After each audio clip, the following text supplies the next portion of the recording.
how do we keep focused on the divine and our spiritual path when we're surrounded by so much Maya and so much Lila, so many falsehoods? It's almost as though we are trying to fail, trying to stay separate from God and from each other. Okay. Well, first we have to clarify some of the Sanskrit terms. Lila means the divine drama. We haven't created it, or at least not the part of us that we identify as us. Not our unconscious even, not our subconscious even. Lila is created by God. It's that drama by which all was one, nothing but God, and then one, an inseparable, unbroken, infinite one, became many, only to return to the one. And the question arises a lot, like, what is the point of this? I mean, if we're one with God, and we've always been one with God, then how in the world did we become two? That's the Lila. The Lila is that the divine created this creation, this Lila, this drama, in such a way that we would forget who we are, such that through the practice of sadhana, through the practice of meditation, we could start to remember. And it may sound like more than a divine drama, it may sound sort of nonsensical. And the only way that I understand it, the only explanation I've heard that makes any sense to me, because remember, of course, I'm a scientist at heart. And so for me, that which is deeply spiritual, if I'm going to believe it, has to either be something I've experienced personally, the presence of God, the love of God, the oneness of the universe, or something that actually makes sense to me from, you could say, a scientific or rational perspective.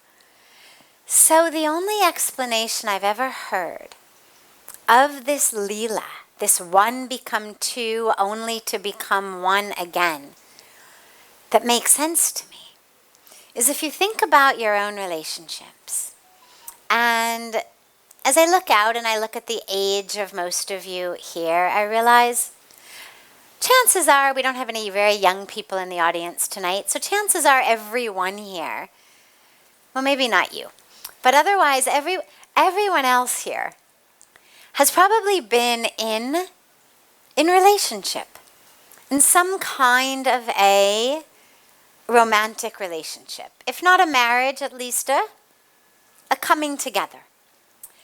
And we do something very interesting in our relationships when they last a while.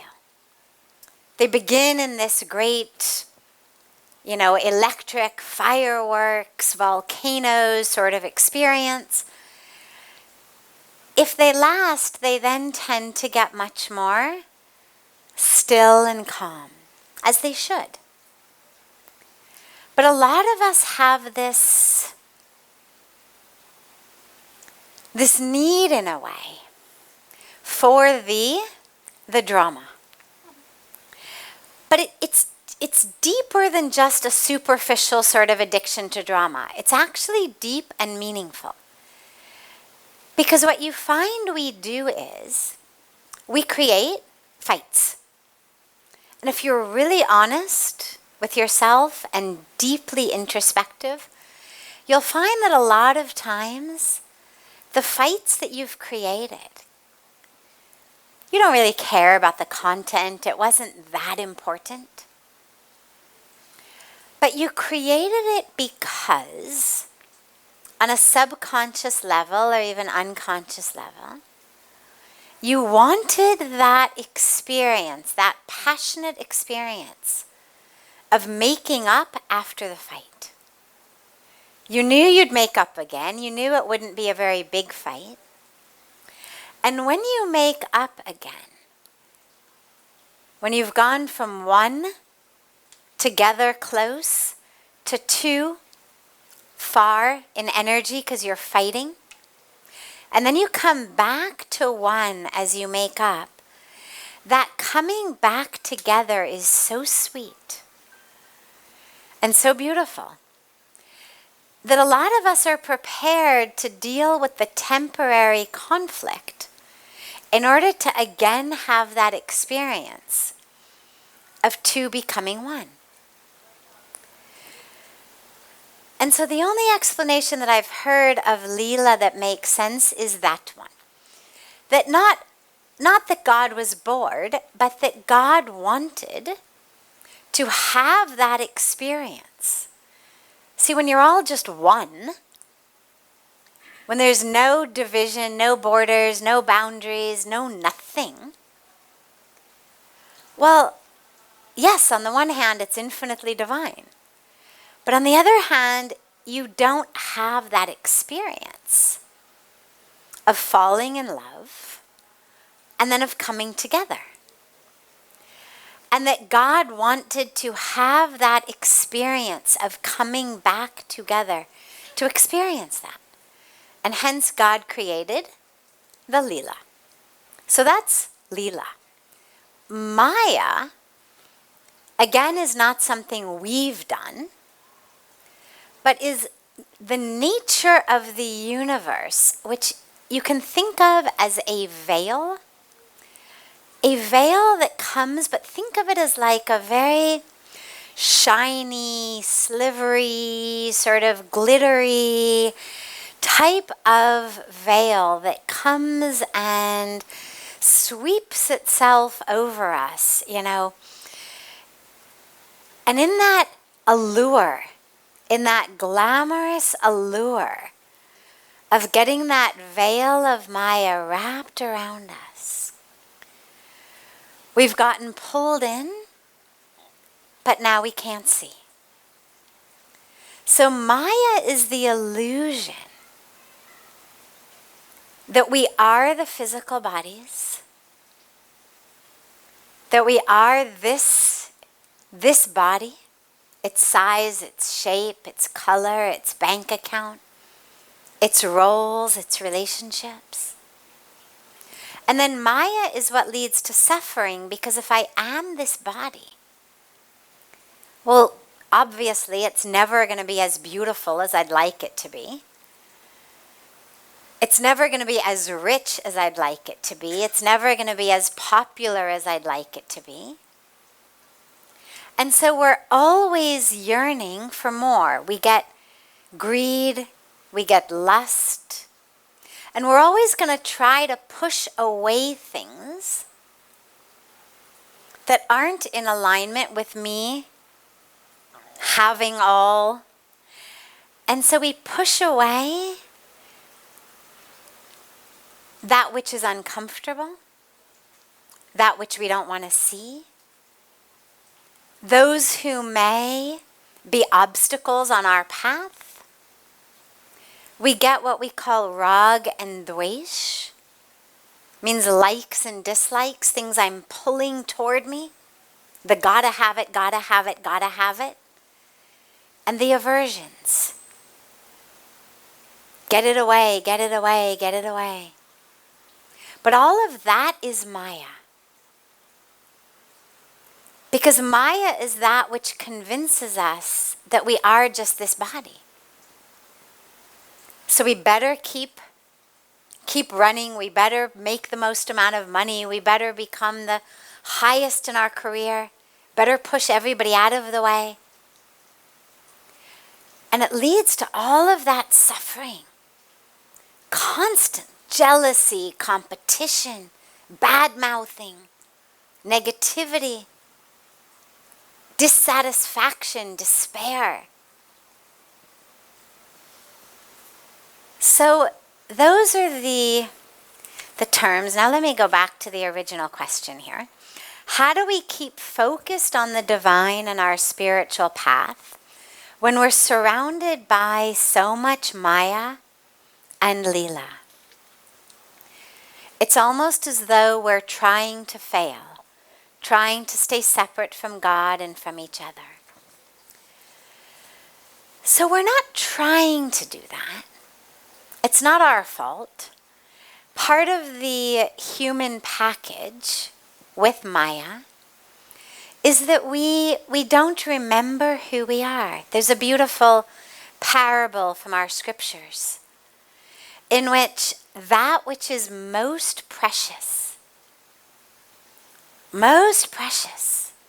which is the awareness of who we are, that there's this big debate and discussion about where to hide the precious treasure from these new creatures, the humans. Where to hide it so that they won't find it. Or so that they'll really have to spend a lot of time looking. Big debate, big argument. And finally it gets agreed upon that the best place to hide it is within themselves. Because they'll never turn inward and look inside. So we're not trying to be separate. But part of our package deal as humans is that the truth of who we are has been hidden inside of ourselves. We've been wrapped in Maya, convincing us that we should focus outside. In the shopping centers, in the windows, in the careers, in the glitter and the gold. And so we stay separate. And the best way to focus on God is very simple. Go within. I've just told you the secret. It's very kind in the scriptures. They give us the whole story. It's not like a mystery novel. You have to wait till the end to find out. They give you the whole story from the beginning. So we know, it's hidden within us.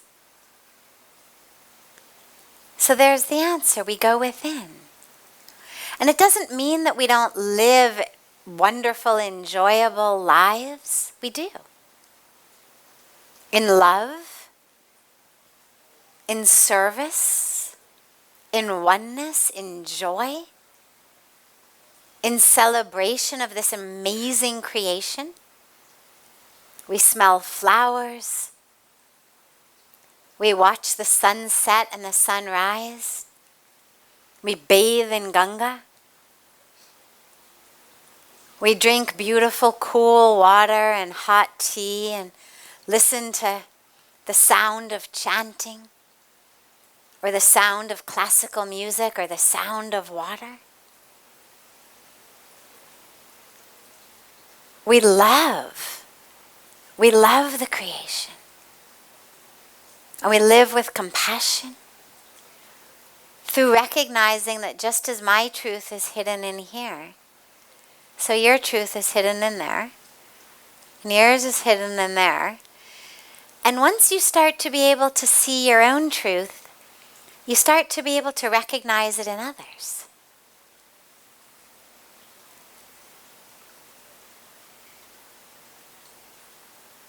When you see that divine in you, you see it in all because it's the same.